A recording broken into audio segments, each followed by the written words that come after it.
অধিকাৰী আছিলে গণতান্ত্ৰিক পন্থাৰে যি আন্দোলন কৰিছিলোঁ উক্ত আন্দোলনৰ কাৰ্যসূচীত আমাৰ ওপৰত নিৰ্মমভাৱে প্ৰহাৰ কৰা হৈছিলে।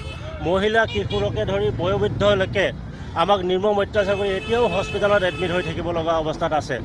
এই সাহস, এই অধিকাৰ লীনা দলে SSP ডাঙৰীয়ানে ক'ত পালে? ইমান মানে এটা তেখেতে দুচিন্তাৰে আমাৰ জনগোষ্ঠীটোক নিৰ্মূল কৰিম বুলি ভাবিছে। এইটো কেতিয়াও সম্ভৱ নহ'ব।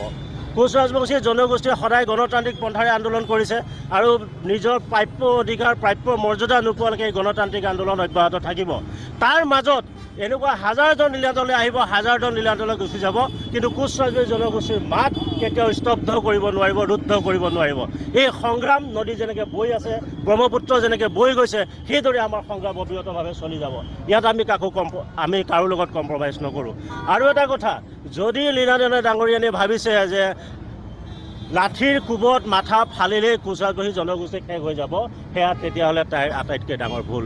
কাৰ বেকত থাকি, তাইৰ বেক পিছত থাকি কোনে তাইক ইমান ক্ষমতাত মানে বলিয়া কৰি পেলাইছে যে তাই আমাৰ ওপৰত এইদৰে নিৰ্মম অত্যাচাৰ কৰিব, সাহস কৰিব পাৰিছে? আমি এটা কথা কৈছোঁ, আমি ইমান দিনে কোচ ৰাজবংশী জনগোষ্ঠীয়ে নিৰস্তভাৱে গণতান্ত্ৰিক পন্থাৰে, সম্পূৰ্ণভাৱে গণতান্ত্ৰিক পন্থাৰে আন্দোলন কৰিছে। ইয়াৰ পিছতো যদি চৰকাৰে আমাৰ যি প্ৰাপ্য মৰ্যাদা তাৰ পৰা আমাক বঞ্চিত কৰি থাকে, তেতিয়াহ'লে আমি প্ৰত্যুত্তৰ দিবলৈ বাধ্য হ'ম। এনেকুৱা যেন লাগিছে চৰকাৰৰ ষড়যন্ত্ৰ যে আকৌ কোচ ৰাজবংশী জনগোষ্ঠীটোৰ হাতত অস্ত্ৰ তুলি দিব বিচাৰিছে। এচাম অস্ত্ৰ তোলা যুৱকক তেওঁলোকে শেষ কৰি সেই জনগোষ্ঠীটোক শেষ কৰিব বিচাৰিছে। এই কথা কেতিয়াও নহ'ব। কোচ ৰাজবংশী জনগোষ্ঠীয়ে গণতান্ত্ৰিক পন্থাৰে আন্দোলন কৰিব, অবিৰতভাৱে আন্দোলন কৰিব আৰু অচিৰেই নিজৰ প্ৰাপ্য অধিকাৰ, প্ৰাপ্যৰ মৰ্যাদা কাঢ়ি আনিবলৈ সক্ষম হ'ব। বিজেপিৰ দিনত তেওঁলোকে নৰেন্দ্ৰ মোদী ডাঙৰীয়াই আহি বঙাইগাঁৱত নিজ মুখে কৈ গৈছিল, যিদিনাখনেই বিজেপি চৰকাৰ গঠন হ'ব তাৰ 6 মাহৰ ভিতৰত কোচ ৰাজবংশী জনগোষ্ঠীক জনজাতিকৰণৰ মৰ্যাদা দিয়া হ'ব। কিন্তু ইয়াৰ পিছত 6 মাহ নহয়, 10 বছৰ, 15 বছৰ হ'বলৈ হ'ল, কিন্তু আজিলৈকে জনগোষ্ঠীটোক কেতিয়াও প্ৰত্যেকজন কোচ ৰাজবংশী আজি সচেতন হৈছে, প্ৰত্যেকে বুজি উঠিছে এয়া যে বিজেপি হওক বা ৰাজনৈতিক ষড়যন্ত্ৰ কৰিয়ে আমাৰ ভোটত তেওঁলোকে জয়লাভ কৰি নিজ নিজ অঞ্চলত শাসন কৰিব পাৰিছে। কিন্তু এইটোক এইবাৰ আমাৰ ৰাইজে কেতিয়াও হ'বলৈ নিদিয়ে। নিশ্চয় আমি ইয়াৰ প্ৰত্যুত্তৰ দিম।